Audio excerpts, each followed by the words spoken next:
como hijos aceptos delante de ese Dios maravilloso que entregó su vida por nosotros en la cruz. Hoy nos has dado el privilegio de nuevamente participar de esta cena que da testimonio de que tú moriste en la cruz por nosotros y nos has dado vida eterna. Hoy queremos ser, Señor, aceptos delante de ti para entrar en tu presencia y compartir juntamente contigo, Señor, de este pan y de este vino. Te damos las gracias, mi Rey amado, en el nombre de Jesús. Amén.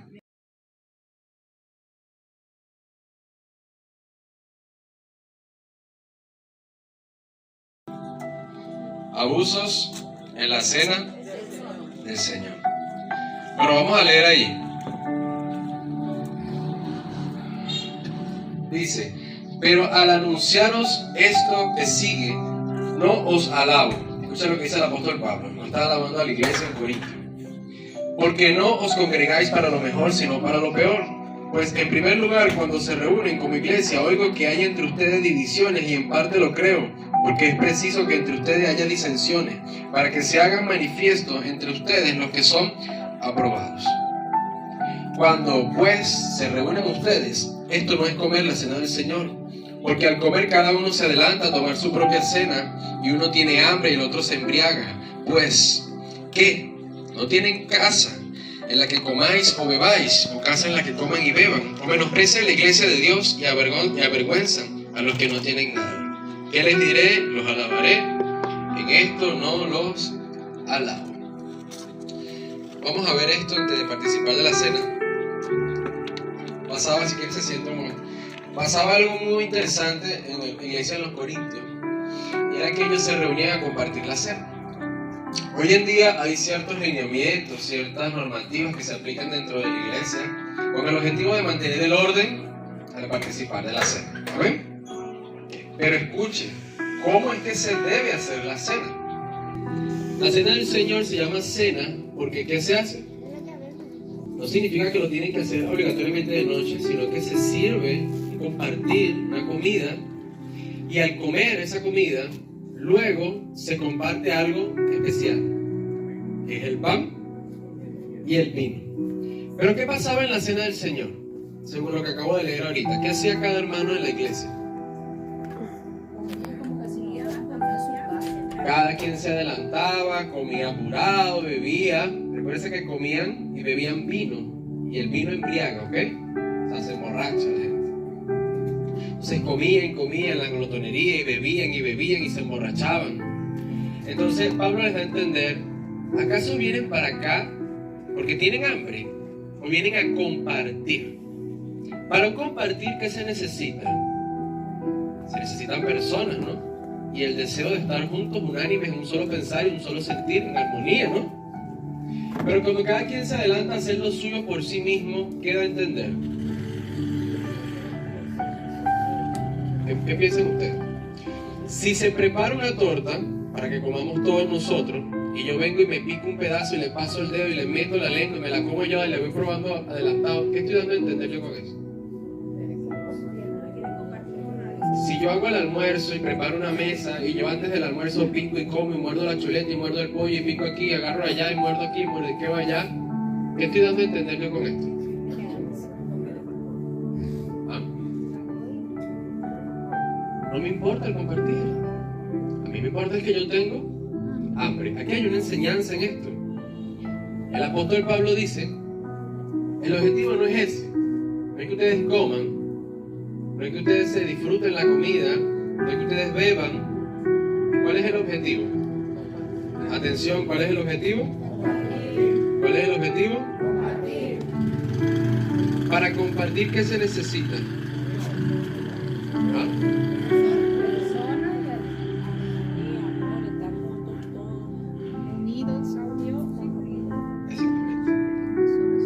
Entonces, imagínense, si una persona se reunía en esta iglesia en Corintio, comía, bebía, se emborrachaba, y aún no habían ni orado, aún no habían dado gracias a Dios por los alimentos, Pablo observaba esto y exhortaba a la iglesia y le decía: ¿por qué lo hacen así? ¿Por qué así? Una persona que hace este tipo de cosas da a entender que no le importa a los demás, le importa es así mismo. Una persona que cuando se prepara una mesa, se prepara un compartir, come adelantado y se sacia a sí mismo, no le interesa esperar por los demás, le interesa comer a sí mismo. Entonces, Pablo habla de esto como un abuso. Si nosotros mañana hiciésemos, y lo vamos a hacer, una cena completa, ¿ok? En una cena que no debería haber malas palabras, dice Pablo, no deberían haber disensiones, no deberían haber divisiones, no deberían haber contiendas. Pero si la hay, ok, está bien. Si a ti no te cae bien este, no te la quieres pasar con el otro, estás viendo mal al este, piensas mal del otro, es necesario para poner a prueba quiénes realmente son hijos de Dios, quiénes son aprobados. Cuando este tipo de cosas pasan y tú las ves, o tú estás dentro de estos comportamientos dentro de la iglesia, ¿qué tienes que hacer tú? Huir. ¿Por qué tienes que huir de eso? Porque hay que escapar de esas cosas. Cuando a ti llegan y te dicen que hubo un problema, que esto le hizo el otro a aquel, que aquel te vio feo, que aquel le dijo, ¿por qué tienes que huir de allí?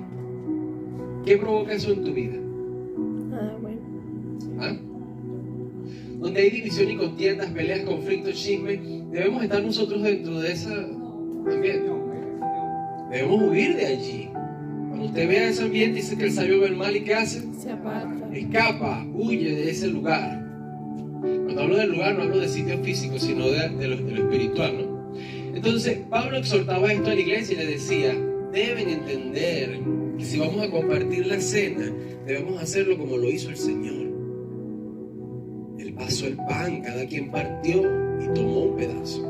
Si uno fuera sido más glotón o más tramposo que el otro, fuera a agarrar un pedazo más grande, ¿verdad? Y al último no le fuera quedado nada. Y si se fuera pasado la copa, porque fue la copa de vino, una copa que se pasó, y fueran bebido como les daba la gana, en grandes cantidades para emborracharse, y el último fuera bebido vino, se fuera acabado el pan y el vino antes de que todos pudieran comer y beber.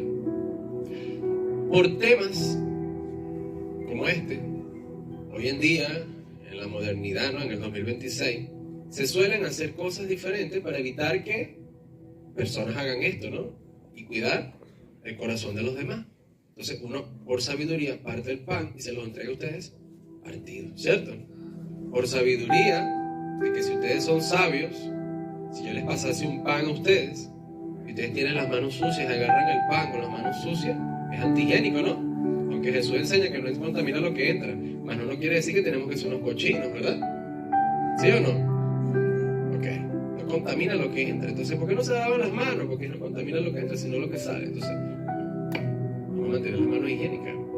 ¿Podríamos hacer una cena como familia en Cristo Jesús y compartir? Pues sí se puede hacer, sí se debe hacer.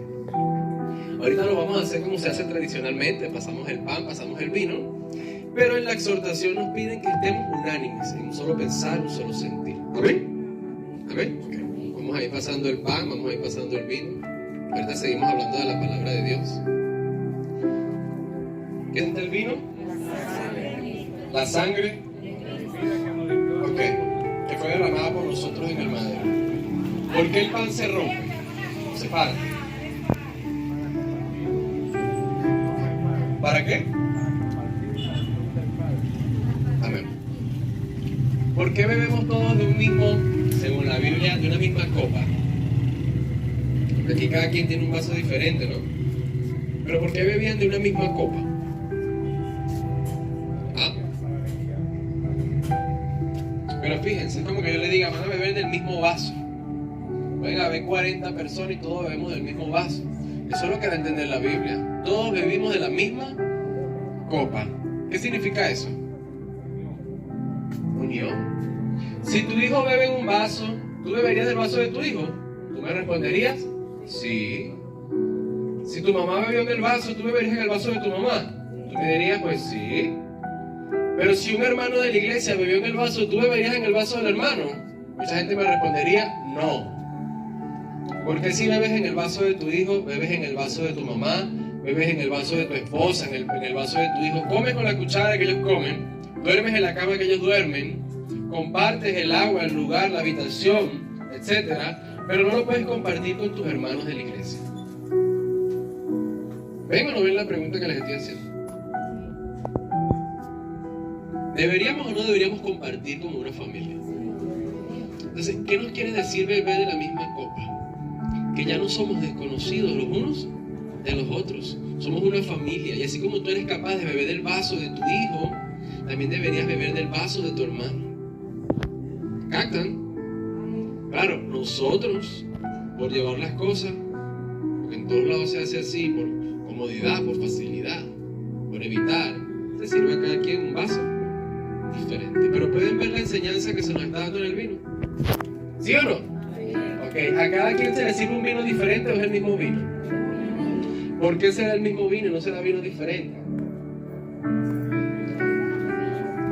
¿Por qué? Porque la sangre de Cristo es una sola. Pero es la misma. Porque es la misma sangre. Tú no bebes una sangre y yo bebo otra sangre. Bebemos la misma sangre que es la sangre del Cordero. Amén. Ok. Quédense allí sentaditos, vamos a hacer una oración. Y vamos a participar de esta cena, mis hermanos. Vamos a hacerlo enseñar de que realmente nos sentimos agradados con el Señor por lo que ha hecho por nosotros. Amén. Tomen el pan en su mano. Y aquí en tu mente, o en voz baja, vamos a darle gracias a Dios por este pan. Cada día Dios nos provee para comer, Dios nos provee para permanecer. Pero este pan no representa solamente eso. Espíritu Santo, este pan representa ese alimento que nos quitará el hambre por siempre. Jamás volveremos a tener hambre. Jamás necesitaremos algo más. Solamente tú has venido a saciar, Señor, lo que nuestro cuerpo, lo que nuestra alma necesita. Este pan representa, Señor, tu cuerpo partido por cada uno de nosotros, para saciar ese deseo interno en nuestro ser que clama, que anhela tu presencia. Hoy entendemos que tu sacrificio nos ha dado parte para ser hijos legítimos en tu presencia, para entrar en ese lugar santo y santísimo delante de ti y decir: somos hijos amados, somos tus hijos, Señor. Y que los demás que están en este lugar alrededor de nosotros son nuestros hermanos. Y debemos amarnos así tal cual como tú nos has amado. Hoy disponemos nuestros corazones, Señor, delante de ti de forma de agradecimiento, entendiendo lo que representa tu cuerpo partido en la cruz. Por eso te queremos pedir que bendigas y santifiques este simple pan, Señor, que de manera simbólica intenta representar lo que tú hiciste en ese madero, Padre. Bendícelo y santifícalo en el nombre de Jesús, Señor. Te damos las gracias, mi Rey. Pueden participar del pan.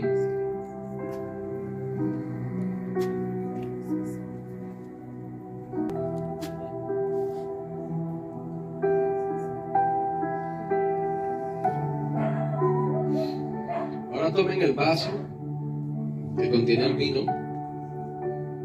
Recuerden que esto es vino real, hermanos. Y hoy delante de tu presencia, mi Rey amado, queremos decirte desde nuestros corazones que nos sentimos agradecidos, Señor, por haber muerto en esa cruz como sustitución por cada uno de nosotros.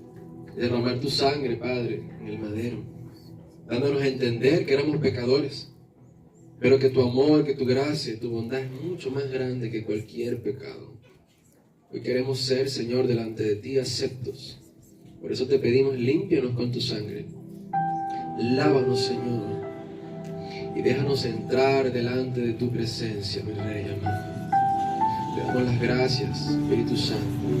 Bendice y santifica este vino, Señor, que simbólicamente representa tu sangre, para que cuando lo bebamos, Señor, nuestra mente pueda entender que tú has muerto para que nosotros seamos aceptos delante de ti. Amén. Pueden participar del vino.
parte, Señor, de un día más en el cual te colocamos a ti como primer lugar en nuestras vidas. Queremos que siempre nuestra mente, nuestro ser, nuestro corazón pueda permanecer enfocado en ti, mi Rey amado. Gracias por poder compartir esta cena nuevamente. Libra nuestras mentes y nuestros corazones, Señor, de todo pensamiento que no venga de ti, de todo pensamiento, Señor, que sea contrario a tu voluntad y a tu propósito. Queremos pedirte, Espíritu Santo, que siempre podamos hacer tu voluntad, que siempre podamos agradarte, que siempre podamos ser aceptos delante de tu presencia.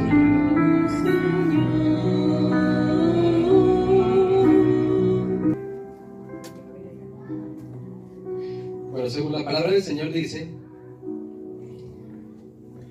que era necesario que nosotros seamos puestos a prueba, ¿cierto? ¿Cuáles eran esas cosas que nos ponían a prueba? Según el texto que leímos. Exactamente. Sabemos que las disensiones, estas contiendas, todas estas cosas, el Señor nos invita a que lo veamos más como una prueba que como algo que está puesto allí para acabar con nosotros, ¿cierto? Ok. Nosotros no necesitamos tener un nivel espiritual para darnos cuenta que algo está mal. ¿Está bien eso? ¿Por qué les digo esto? Porque el Señor nos ha dado un espíritu, que es el Espíritu de Dios, que nos permite discernir entre lo bueno y lo malo. Ahora, si el Espíritu de Dios mora en nosotros, significa que Él nos dirige a toda justicia y a toda verdad. Amén. Perfecto. Ok, entonces leamos acá. Vamos a seguir leyendo entonces. Vamos al versículo 27. Ya el versículo 23 lo leímos, que es lo que acabamos de hacer ahorita la cena. Y dice: de manera que cualquiera que comiere de este pan o bebiere de esta copa del Señor indignamente, será culpado del cuerpo y de la sangre de él. Okay. ¿Por qué será culpado? ¿Qué hizo? ¿De quién será este verso? Voy a agarrarle de su Biblia.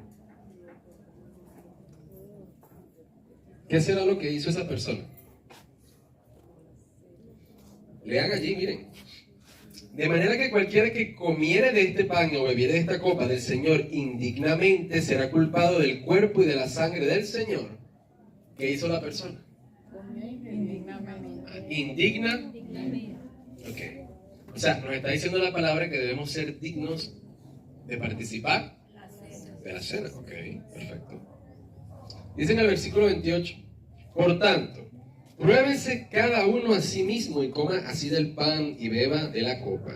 Porque el que come y bebe indignamente sin discernir el cuerpo del Señor, juicio come y bebe para sí. ¿Qué nos está diciendo? O sea, bebe para sí mismo. Ok, presten atención aquí que esto es importante. La Biblia nos está diciendo que nosotros debemos evaluarnos a nosotros mismos para ver si realmente somos dignos de participar de la cena. Okay. Tú me vas a decir a mí en este momento, ¿cómo yo sé que soy digno? ¿Cómo yo me evalúo o me pongo a prueba a mí mismo para saber si soy digno? Bueno, dice más abajo que el que no discierne el cuerpo, el que no discierne la sangre, el que no discierne lo que está haciendo, no sabe lo que está haciendo, ¿no? Porque no lo puede discernir. Por lo tanto, ¿puede participar de la cena? Ok, volvamos. ¿Qué era el cuerpo? El pan. ¿Qué era la sangre?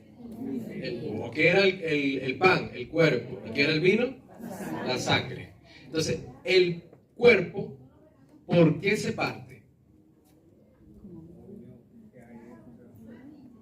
Ok. Si el cuerpo de Cristo es el pan, ¿por qué el cuerpo de Cristo está partido en varios pedazos? Y un pedazo de eso se te entregó a ti. ¿Qué te está diciendo allí? Que cada uno es parte del cuerpo. La sangre. ¿Por qué la sangre fue derramada en el madero? ¿Qué le hicieron a Jesús para que se desangrara? Mataron. Lo maltrataron, ¿no? Lo hirieron, lo golpearon. Ok, esas heridas, ¿qué provocan? Derramamiento. Ok, excelente. atentos aquí. Ahorita entramos en otra cosa y quiero que entiendan esto. Okay, la sangre se derramó y manchó la cruz, manchó el piso, manchó todo, ¿no? La sangre, como dicen, es escandalosa, ¿no? La sangre tú te cortas y tocas y ese es un desastre, ¿no? Ok. Pero esa sangre no es cualquier sangre, es la sangre de Dios derramada en la cruz. Ok, cuando a ti se te entrega el vaso con vino, ¿qué se te está diciendo? Ajá, pero ¿qué significará esa sangre? La sangre que fue derramada En el madero. en el momento que Dios fue crucificado, lo maltrataron y hicieron de todo. Ajá, exacto. Ok. Él sufrió por nosotros. ¿Y qué evidencia que sufrió? Que se derramó la sangre. La sangre significa vida, ¿sabían eso? Es la vida de la persona. Ok. ¿Qué se derramó? Pues la vida de Cristo en el madero. Ahora él dice, tienes que beber de mi sangre. Él está diciendo, tienes que beber el vino, tienes que beber mi sangre. Ya comiste mi cuerpo. Ahora la sangre, ¿qué función cumple? Darte vida. Y no vida, no cualquier vida, sino vida eterna. Pero hay un problema. No se puede tener vida si se tiene pecado. Entonces, para poder tener vida, ¿qué hay que hacer con el pecado? ¿Hay qué? Entonces, ¿la sangre qué hace con nosotros? Ok, presten atención. La sangre nos purifica, o sea, nos limpia. Pero la pregunta es, ¿por qué me limpia la sangre de Cristo? Pero piensen, ¿por qué me limpia? Entonces, hay una flecha que apunta directamente a la cruz. ¿Por qué esa sangre me limpia a mí? Te está diciendo que para que esa sangre se derramase, Él tuvo que sufrir y padecer en la cruz y morir. ¿Cierto? Y de ahí fue que salió su sangre derramada. Cuando esa sangre ahora llega a la copa y te dice, tienes que beberla, ¿qué te está diciendo? Te quiero dar vida eterna, pero no puedes tener vida eterna si estás en pecado. Entonces, para que puedas tener vida eterna, el pecado tiene que ser removido, ¿cierto? Entonces, ¿cómo quita ese pecado esa sangre? Recuérdense que el jabón, ¿cómo quita la grasa? Pues tiene un compuesto que descompone la grasa, entonces la grasa al estar separada ahora es más fácil de remover, ¿no? Ok, vamos a un ejemplo así, el jabón quita la grasa, ¿cómo la sangre quita el pecado? ¿Qué hace? No limpia. Pero ¿cómo hace para limpiar esa sangre? Antes recuerden que se echaban sangre de animales. Ellos mataban animales y se rociaban la sangre, pero esa sangre no era efectiva. Ellos quedaban medio limpios allí y después se volvían a ensuciar y te daban. Ahora esta sangre te lava completamente. Okay. Para entender debemos ir a la Pascua. Cuando a Abraham le piden a su hijo Isaac, ¿qué hizo Abraham? ¿Dudó? No, él fue y lo llevó y lo iba a degollar y lo iba a quemar, ¿no? Iba a ofrecer el sacrificio. Pero ¿qué se encontró atrás Abraham? Un corderito enredado en unas ramas, para que me entiendan, ¿no? Entonces Dios le dijo, ese corderito es el sustituto por tu hijo. ¿Captan? Entonces Abraham bajó a Isaac y colocó aquí en el altar al cordero. ¿Y a quién degolló? Entonces, para entregar el sacrificio tuvo que degollarlo primero y dejar que se desangrase primero el cordero. ¿Me están entendiendo? Entonces Jesús te está diciendo, esa sangre que te estoy dando significa que yo tuve que padecer y morir por ti, poniéndome en tu lugar. O sea, que al yo ponerme en tu lugar, tú eres libre de pecado, no por algo que hayas hecho tú, sino por algo que yo hice por ti. Y por lo que yo hice por ti, ahora tú no tienes pecado. ¿Captan? Okay. Vuelvo a preguntar, ¿por qué la sangre nos limpia? Recuérdense de la historia de Abraham para que no se les pierda la ideología.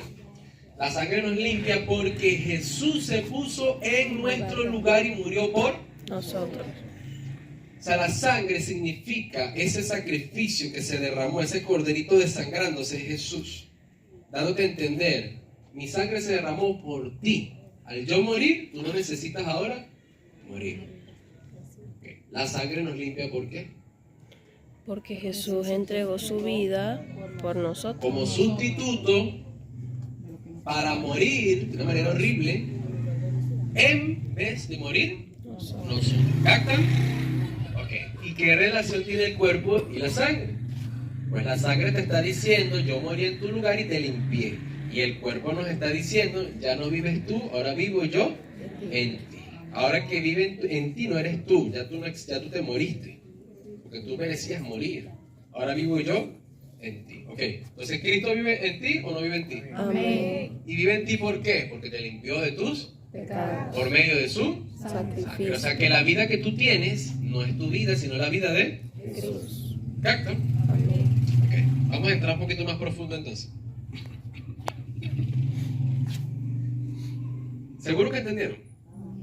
Amén. Amén. Ok. Bueno. Me disculpan si me tardo un poco en buscar, pero no tenemos todas las herramientas a la mano. Capítulo número 2. Filipenses capítulo número 2.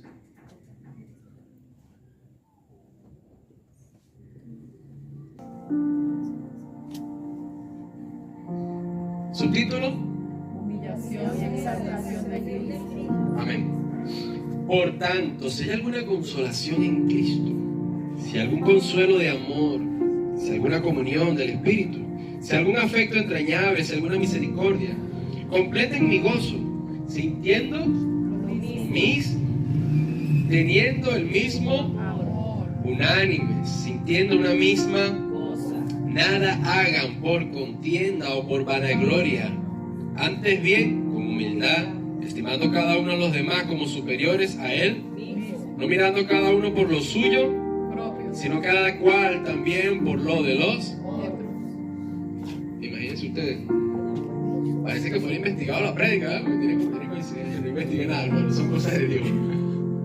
A mí esto me sorprende eso. ¿Qué hablamos en la cena cuando Pablo exhortaba y decía que cada quien se adelantaba y comía y hacía lo que le daba la gana, ¿Qué dice aquí? porque no le importaba los demás? Ahora el apóstol Pablo nos está diciendo, recuerden que somos un solo cuerpo en Cristo Jesús, amén.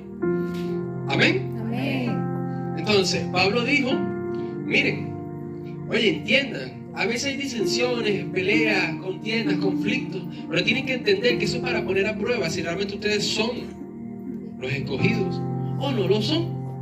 Entonces te pregunto, cuando una persona te dice, yo me fui de la iglesia porque hubo un problema, ¿qué te está dando a entender la persona? Que no fue por Cristo. Por el hombre, por su propio. Que llegó la prueba y no la pudo afrontar. O sea, no estabas afirmado. ¿Verdad que sí?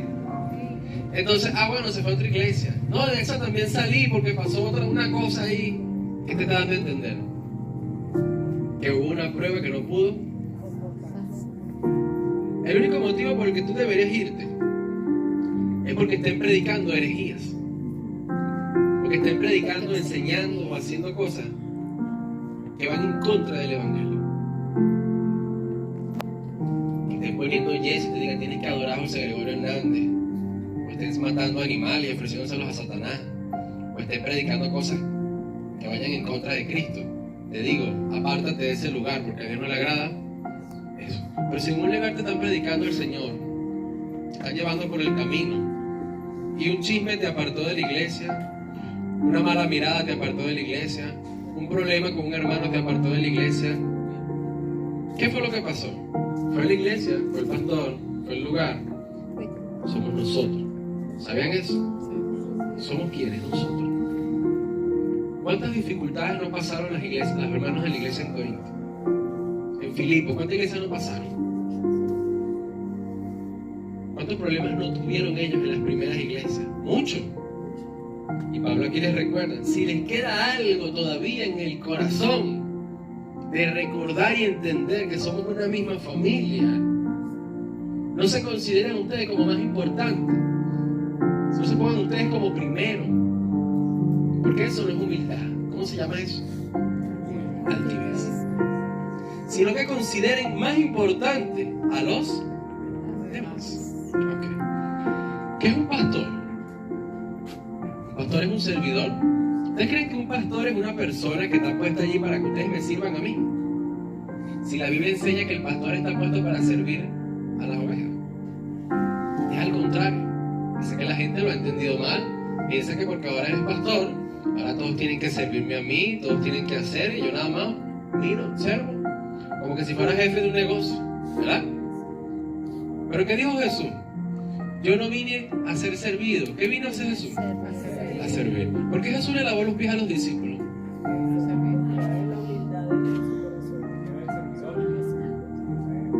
O sea que si hay que limpiar, yo limpio. Si hay que limpiar, no vamos a limpiar. Si hay que recoger, no vamos a recoger, hermano. Ah, no, porque yo soy pastor. Pero ¿quién dijo que un pastor ya no recoge, ya no limpia, ya no barre? Si lo que significa ser pastor ahora es servir más, desgastarte más por los hermanos. Ahora oras más, ahora ayudas más, ahora predicas más, ahora sirves más. Entonces, fíjense en esto. El apóstol nos está dando una enseñanza aquí. Y nos está diciendo algo muy claro. No mirando a cada uno por lo suyo propio, sino cada cual también por lo de los. Ok, presten atención en esto. Y le voy a dar la explicación bíblica de este punto. En la iglesia primitiva, lo que llaman primitiva, porque era primitiva porque era la primera, ¿no? ¿Qué se solía hacer? Se le decía a los hermanos, somos una familia, todos somos una familia. En una familia hay cosas buenas y cosas malas, ¿verdad? Siempre está uno que es más loquito que el otro, uno que es más adelantado que el otro, uno que es más llorón que el otro, uno que es más gritón que el otro, pero somos una familia. O sea, un hermano tuyo, tu papá, tu mamá, nunca va a dejar de ser tu mamá y tu papá, ¿verdad que no? Como les dije de la copa, vas a beber del vaso de tu hijo, pero no bebes del vaso de tu hermano, porque te da asco. ¿Qué estás dando a entender allí? Que no lo consideras parte de ti. Ahora, ¿qué considerar, pensar, con lo mío propio? O sea, en venezolano, jalá para mí, para que me entiendan. ¿Entienden así? ¿Entienden así? Entonces, el cristiano es que jala para sí, para mí, yo puro jalo para mí. ¿Qué está dando a entender ese cristiano? Tiene el amor de Cristo, tiene la comprensión, es humilde. Imagínense que estamos aquí y yo tengo la posibilidad de ayudarte a ti, de bendecirte a ti, de ofrecerte a ti un favor. Pero yo siempre voy a pensar primero en beneficiarme yo primero. Yo siempre he tenido esa situación en mi vida. A mí no me gusta cobrar por las cosas que yo hago, y menos si son cristianos. ¿Por qué será que lo hago así? Yo entendí que algún día alguien a mí me ofreció un corte de cabello. Bueno, estaba dura no me cortó el cabello. Yo dije, pastor, yo lo voy a afeitar, me afeitó. Esta madre que me ha cortado el cabello. Ustedes saben desde cuándo yo no pago un corte de cabello. Y cuando yo no me quiero cortar el cabello, aparece alguien, sea donde sea que yo esté, y me dice, yo te voy a afeitar. En estos días me afeitó un varón por allá que yo nunca pensé que me iba a afeitar. Él estaba haciendo un trabajo y me dijo, pastor, yo lo voy a afeitar. Y le dije, varón, ¿pero cuánto es eso? No se preocupe, que somos amigos. Me dijo así. Y me afeitó. Yo dije, gloria a Dios, Padre. O sea que así como Él dio de gracia eso en mí, y mañana alguien necesita de lo que yo puedo dar, ¿por qué yo lo voy a cobrar? Pregunto. ¿Ah? Piénsalo. Ponte que yo sé leer y tú no sabes leer. Y tú no puedes leer un versículo, necesitas leer un versículo. Y yo lo sé leer y tú no sabes. Y yo te voy a cobrar $10 por leerte el versículo. ¿Qué te estoy dando a entender? No. Si tú no me pagas, yo no te leo el versículo. Y esto sigue creciendo. Si tú no me pagas, yo no predico. Si tú no me pagas, yo no voy a tu iglesia y te visito y te ayudo. Si yo no tengo algún beneficio de ti, de mí no vas a recibir nada. Y sale la frase, porque mi trabajo vale. Y la Biblia dice, el jornalero es digno de su salario. Sí, el que trabaja, mas no el que sirve. ¿Ven la diferencia? Entonces, el jornalero es el que trabaja por recibir algo. Pero usted en la obra de Dios trabaja o sirve. Entonces, ¿qué es servir? Hacer algo sin esperar nada. Entonces, ahí entra una gran diferencia. ¿Somos trabajadores o somos servidores? Entonces, si realmente somos servidores, lo que ofrecemos, lo ofrecemos sin esperar nada. Y eso la Biblia nos enseña y nos dice, lo que vas a dar, dáselo. Si tienes para escoger, dáselo al que no te lo puede devolver. ¿Sabían eso? Si tienes para escoger entre 10 personas, dáselo al que menos te lo puede devolver. Porque si se lo das al que te lo puede devolver, triste y lamentablemente, perdiste lo que diste. ¿Por qué será que se pierde? Porque lo diste sabiendo que te lo podían retribuir o devolver, así venezolano, ¿no? Entonces no lo diste de corazón, lo diste esperando algo a cambio. Ok, entiendan esto. Ya van a ver lo que tiene significado esto. No crean que esto yo lo preparé, hermano, de verdad, esto son cosas de Dios. Haya pues en vosotros, escuchen esto, este sentir que hubo también en el 5, lean conmigo. Haya pues en vosotros este sentir que hubo también en Cristo, el cual, siendo en forma de Dios, no estimó el ser igual a Dios como cosa a qué. Ok. ¿Qué pasó aquí? ¿Qué tenía Jesús? Recuérdense que Jesús es eterno. ¿Sabían eso, no? ¿Es o no es eterno? ¿Qué significa eso? No se acaba. ¿Esto de quién es? Ya. Ay, la pastora. Voy a beber esta agua. No sé, estoy colgando esa cartera ahí. ¿Es tuya, Diana? Sí, pastor, ok. está la mano ahí. Lo tenía todo. Pero aquí en la lectura, en forma de Dios, no se aferró a estar en forma de Dios. ¿Captan? Él no se aferró. O sea, él no dijo, yo soy Dios. Por lo tanto, yo no debo caminar. Yo no debo necesitar comer. Yo no debo necesitar beber agua. Yo no necesito hacerlo. Que lo hagan ellos. ¿Eso hizo Jesús? Dice la palabra de Dios que la humildad de Jesús es hasta tal punto que se puso al nivel de nosotros, al nivel de hombres y mujeres imperfectos, hombres que necesitan comer, beber, respirar, sol, tierra, necesitan de todo. Usted en esta vida ha necesitado una infinidad de cosas que si Dios no se las fuera dado a usted, usted no estaría hoy. ¿Usted sabe cuántas veces usted pudo haber muerto en esta vida y no murió? Usted pudo haber muerto en el COVID, pudo haber muerto en el terremoto, pudo haber muerto de una gripe, pudo haber muerto de una caída, pudo haber muerto de un accidente. Usted pudo haber muerto de mil y un forma, hermano. ¿Y sabes por qué no te moriste? Porque Dios te mantiene con vida.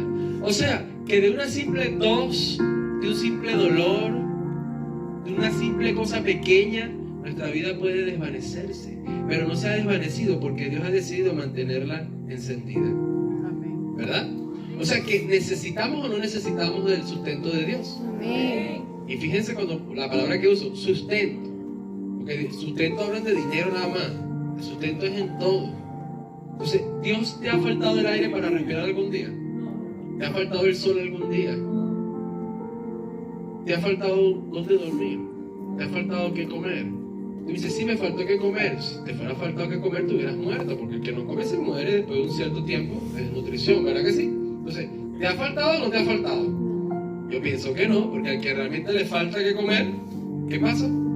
Se muere. Al que le falta que beber, ¿qué pasa? Se muere. Entonces, si te fuera faltado realmente, ¿no estarías aquí? Entonces, ¿qué le estoy dando a entender? ¿Dios ha sido o no ha sido fiel en nuestras vidas? Entonces, la pregunta es, ¿por qué se hace hombre? Sí. ¿Por qué Dios se hace hombre? Sí. ¿Por qué Dios se hace hombre?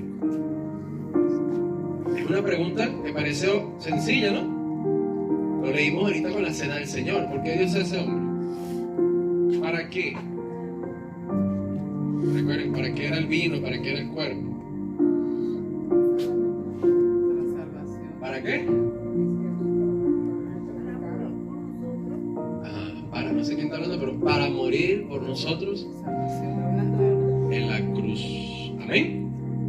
Ok. Sino que se despojó a sí mismo tomando forma de siervo, hecho semejante a ¿quiénes? A los hombres. O sea, se hizo semejante a ¿quiénes? A nosotros. A nosotros. ¿Tú te has caído alguna vez? Sí. ¿Duele caerse? ¿Alguna vez te has golpeado? ¿Duele golpearse? Pero ¿saben qué es difícil? saber que caerse o golpearse no es por ti, sino por alguien más. Y aún así, que esa persona no lo valora, que esa persona tú no le importa, que esa persona no le interesas. ¿Tú sabes qué es llevar una carga, un golpe, una cachetada, un insulto, una ofensa por alguien a la cual tú no vales nada? Porque me tropecé y me caí, ok, fue mi culpa, me caí yo, fue por algo que yo hice. ¿Tú sabes lo que es recibir maltrato y desprecio por algo que tú no has hecho? Y aún así permanecer allí sufriendo, siendo burlado por algo que tú no has hecho, algo que tú no mereces. O sea, esto de entender que el amor de Dios es pequeño o es grande.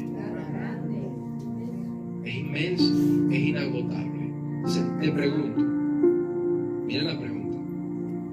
Estando en la condición de hombre, se humilló a sí, haciéndose obediente hasta la muerte y muerte. ¿Por qué se humilló a sí mismo? ¿Qué es humillarse? ¿Qué es humillarse? Cuando tú humillas a una persona, ¿qué estás haciendo? Tú la estás poniendo por menos. Humillar es poner a alguien por menos, por inferior. Exaltar es poner a alguien por superior. ¿Verdad que sí? Pero fíjate, Él no humilló a nadie, Él se humilló. O sea, Él se puso a sí mismo como inferior a los. Jesús nació en una cuna de oro, ¿fue? Jesús vivió una vida millonaria. ¿Acaso Jesús no tuvo todo? ¿Cuánto no le faltó? Decía, no tengo ni siquiera donde recostar mi cabeza. Y le preguntaba, ¿pero qué vamos a hacer? ¿Qué vamos a comer? ¿De qué vamos a vivir? No tengo donde recostar mi cabeza siquiera. Toma tu cruz y sígueme. Y a veces nosotros ponemos excusas, como lo hizo Jacob. Que Jacob decía, para que tú seas mi Dios, dame comida, dame ropa, dame esto, dame lo otro. Y si tú me das todo eso, tú serás mi Dios y yo te serviré. ¿Acaso ese es el evangelio que nosotros vivimos? Que Dios nos tiene que dar algo para nosotros servirle. O sea, yo tengo que decirle a Dios, tú me das y yo te sirvo. ¿O cómo es la cosa? Yo te sirvo, así me des, no me des, así esté sano, si esté enfermo, sea como sea, yo te serviré hasta la muerte. E inclusive después de morir resucitar te seguiré sirviendo por toda la eternidad. Entonces, ¿ven la diferencia de servicio y de trabajo? En cambio, el que trabaja, trabaja porque está pidiendo algo a cambio. O el trabajador trabaja y no le pagan nada. La Biblia dice, el jornalero es digno de su. Entonces, el jornalero, el trabajador trabaja porque está esperando que le paguen. ¿Acaso tú haces esto porque te van a pagar? O sea, que tú le dices a Dios, mira, yo voy a evangelizar porque tú me tienes que dar. Yo voy a ir a la iglesia porque tú me tienes que bendecir. Yo voy a hacer esto porque tú me tienes que dar algo. ¿Cómo se llama eso? Ser interesados. ¿Por qué buscamos a Dios? Si tú fueras conocido a Jesús cuando estaba aquí en la tierra, fueras visto un hombre muy humilde, sencillo. Muy sencillo, muy humilde. Un hombre que no lo tenía todo, pero hablaba y servía con amor. ¿Quieres parecerte a Él? ¿O quieres parecerte a los fariseos, a los saduceos, a los escribas que tenían ropa lujosa y decían, nosotros somos los que tenemos acceso a la presencia de Dios? Pero en realidad Dios les decía, apártense de mí, nunca los conocí. Me buscarán y no me hallarán. ¿Por qué será? Porque nunca los conocí. Entonces, ¿saben lo que es humillarse a sí mismo entonces? Fíjense, nosotros somos simples seres humanos y el aire que respiramos nos las da Dios, la comida que comemos nos las da Dios, la ropa que vestimos nos las dio Dios. Todos seguimos con vida porque Dios nos mantiene con vida. Ahora, Dios no depende de nada ni de nadie. Él creó la vida, Él creó todo. Él es el principio y el fin de todas las cosas. Él es eterno, poderoso. No hay nadie como Él, ni jamás lo habrá. Nada puede existir si Él no lo permite. Él gobierna los cielos, las estrellas, las nubes, los planetas, todo lo gobierna Él. Todo, inclusive la tierra, está por estrado de sus pies. Ahí, en los pies de Él, para que tú te postres a besarle los pies al Maestro. Y Él vino y se hizo hombre y le lavó los pies a los discípulos. Y les dijo, yo no vine a ser servido, vine a servir. Entonces, ¿quién eres tú y quién soy yo para decir que tenemos que ser servidos por los demás? ¿Acaso ahí hay una enseñanza bíblica o una enseñanza satánica? Nosotros debemos ser servidos por los demás y tenemos que ser nosotros. Jesús nos está dando una enseñanza y nos está diciendo, si yo siendo grande y poderoso me humillé a mí mismo, ¿qué nos está enviando Jesús a hacer entonces? Que también lo hagamos. Que nos humillemos. Disculpen si no le veo las caras, hermano. Pasa que de aquí para allá no se ve bien las caras. 9. Por lo cual Dios también, ¿qué hizo? Le exaltó.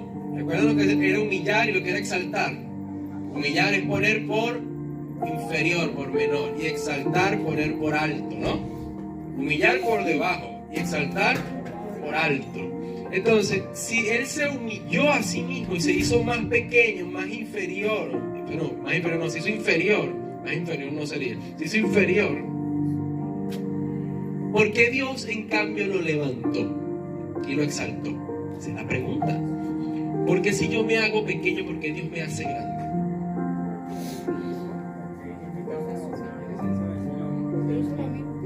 En el Evangelio las cosas funcionan al revés.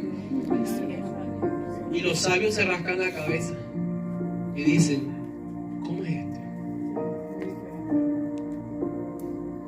O sea que para ser grande tengo que hacerme el servidor de todos. Sí, así dice la Biblia. El que quiera ser mayor, que se haga servidor de todos los demás. Y a ese Dios lo exaltará.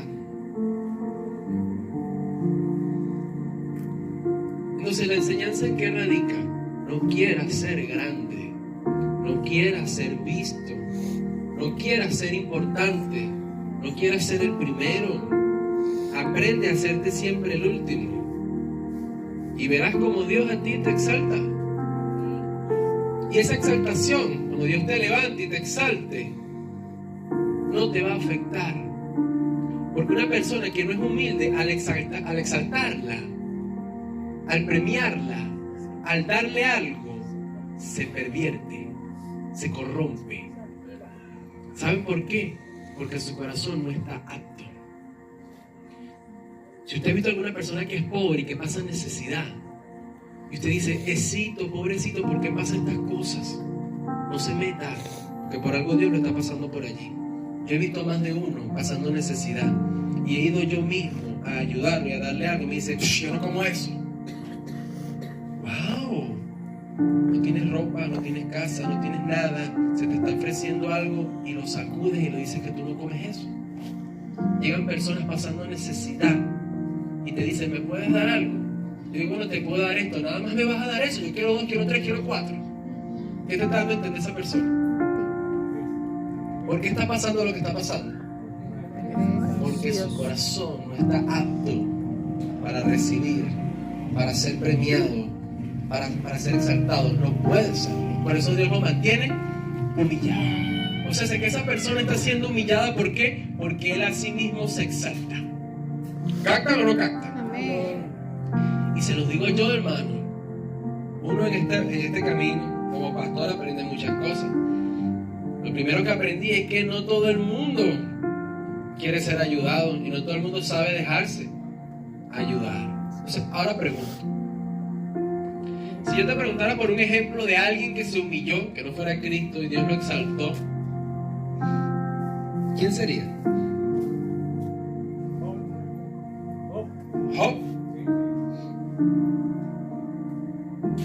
Pero hay una diferencia en Job. Job fue puesto por poco por Dios. Yo quiero uno que se haya humillado a sí mismo.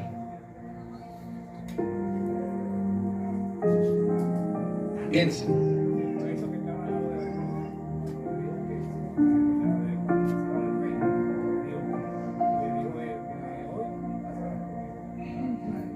Fíjense, ese es un buen ejemplo. Ninguno de ustedes hoy pudiese estar aquí si en algún momento de tu vida tú lo fueras dicho: yo no soy nada sin ti, yo sin ti no puedo seguir adelante, yo sin ti voy a morir. Tú necesitaste humillarte delante de Él para poder llegar aquí donde estás hoy en día, ¿cierto? Pero ¿por qué eso un día cambia? Porque hay personas que luego su corazón se envanece y se enaltece a sí mismo. Porque cuando Dios los limpia, los sana, los restaura, les da, los multiplica, se olvidan en dónde estaban antes. ¿Y qué pasa? ¿Qué pasa? Cuando eso ocurre, ¿qué pasa? ¿Qué hace Dios?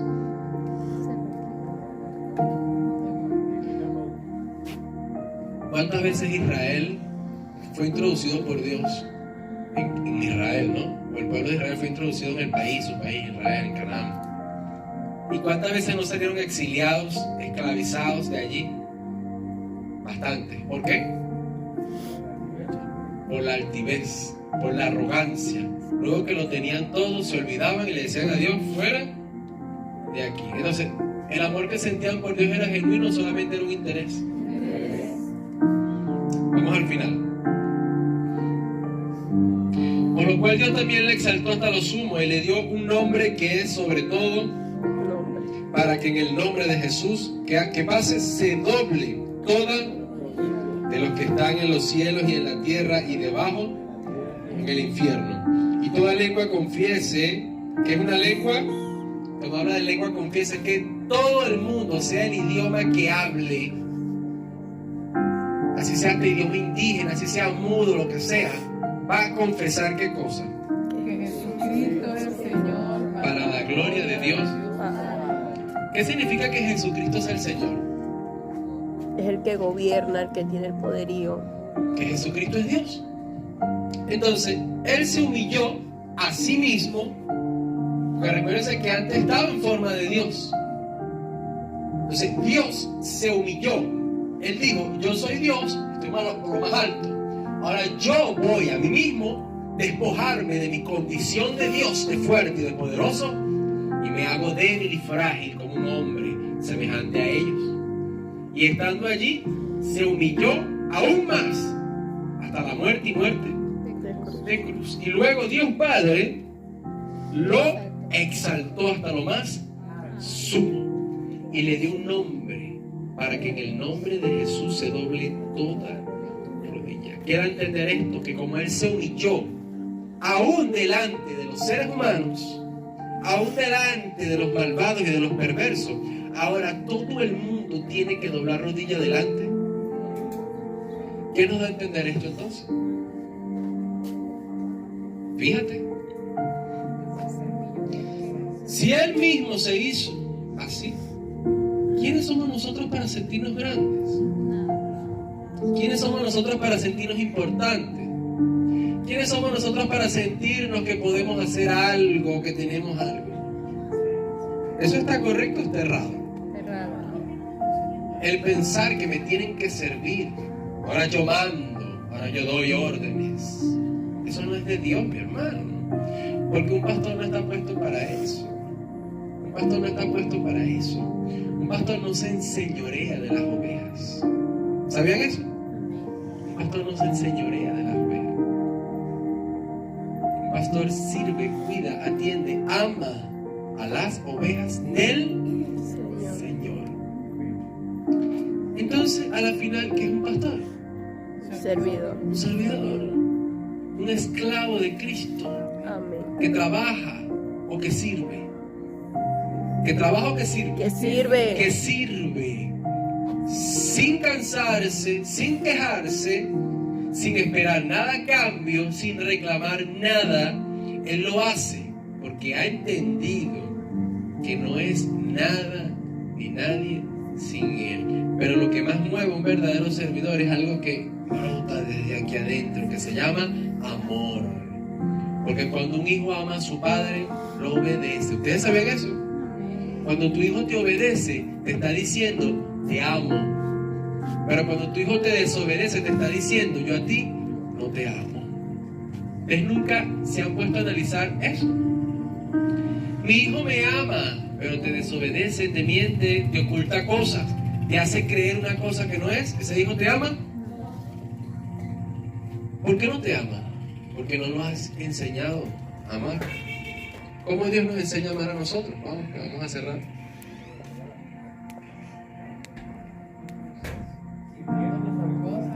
Lo que hablamos ahorita, si en lo poco me refieres, no mucho te pondré. El que se exalte será humillado y el que se humille será exaltado. ¿Cómo nos enseña Dios?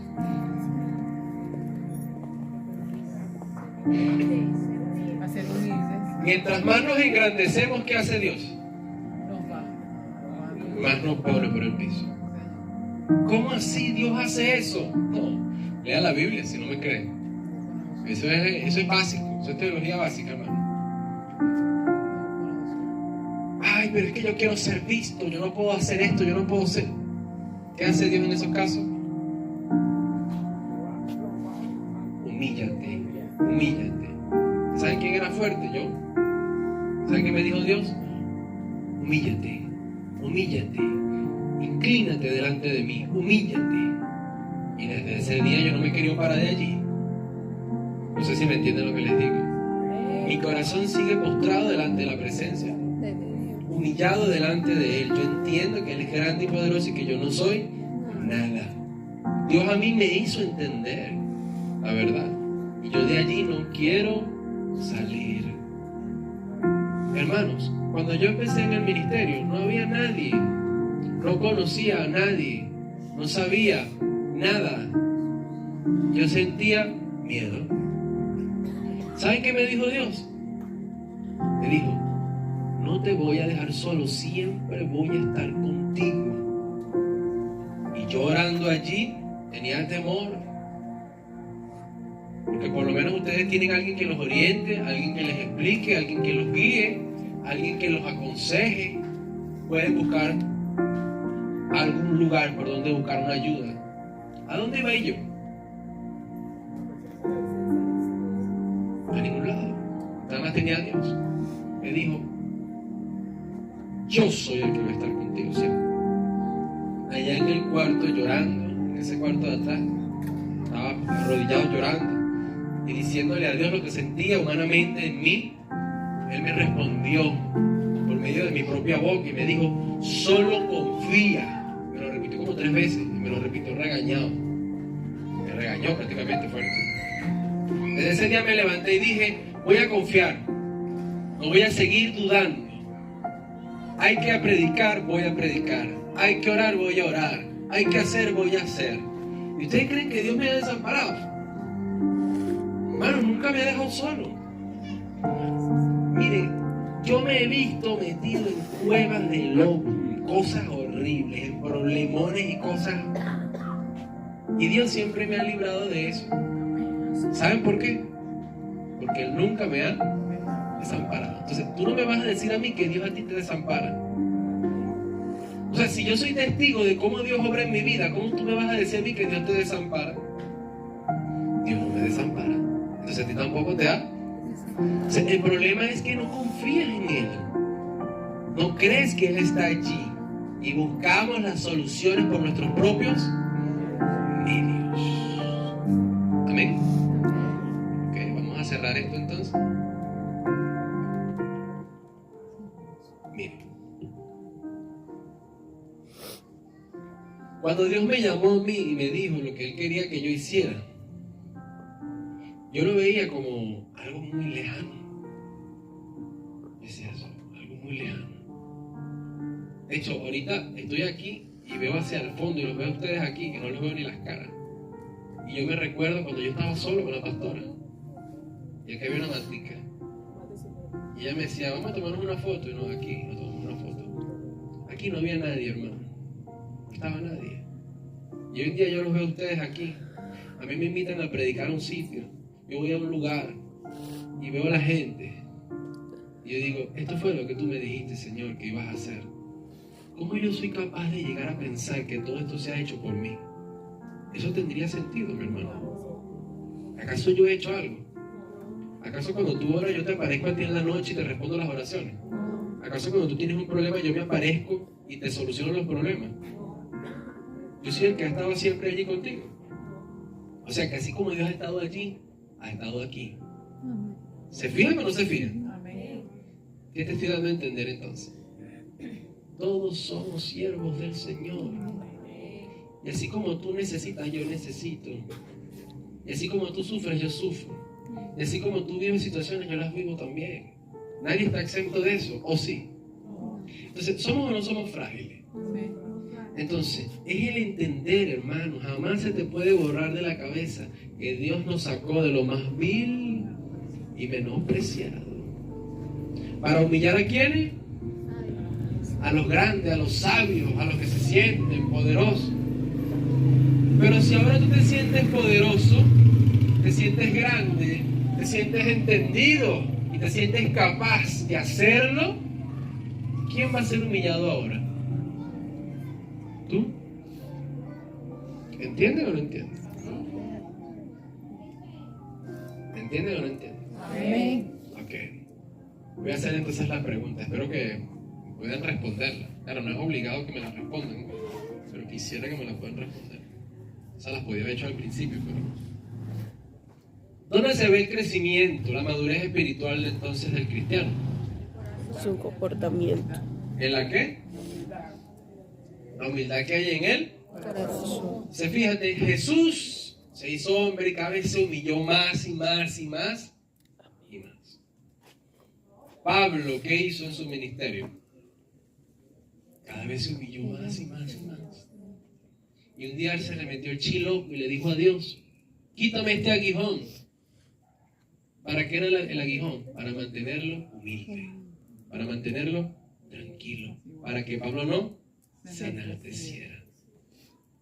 Entonces quizás esa enfermedad que tú tienes, ese problema que tú tienes, esa situación que tú tienes, que tú quieres que Dios te quite, está allí para mantenerte humilde, para mantenerte tranquilito, manso.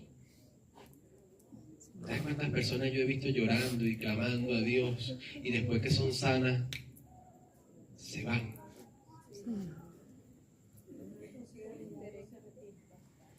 Huyen de Dios. Vienen ese día, van al segundo culto, al tercer culto y más nunca vuelven a congregarse. Y no hablo solamente de aquí, en muchos lugares. En muchos lugares.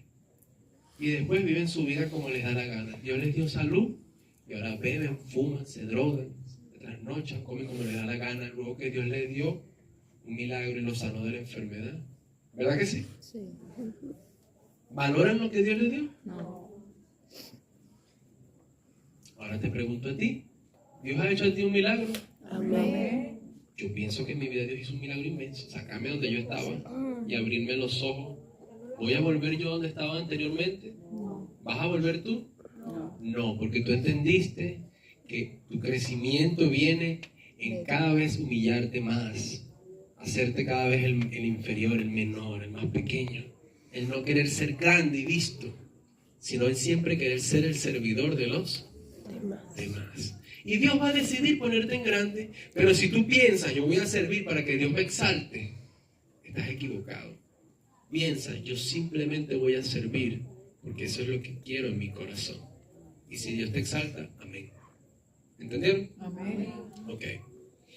Vamos a hacer entonces una dinámica que se la van a llevar para sus casas. Necesito un favor tuyo, Carlos.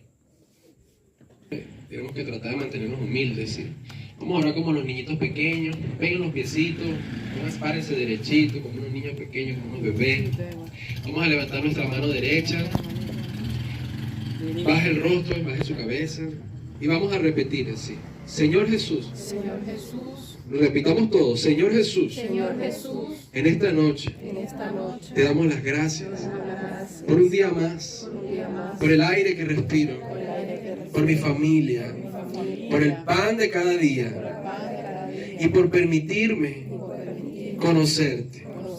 Cuídame, enséñame, guíame, ayúdame y nunca me desampares. Nunca me desampares. Manténme en tus brazos. Manténme en tus brazos. No permitas que me aleje de ti y permite, si así tú lo deseas, que yo pueda ser un instrumento útil en tus manos. Amén. Que el Señor me los guarde también a los que están por aquí. Los quiero mucho. Amén y amén. Nos vemos.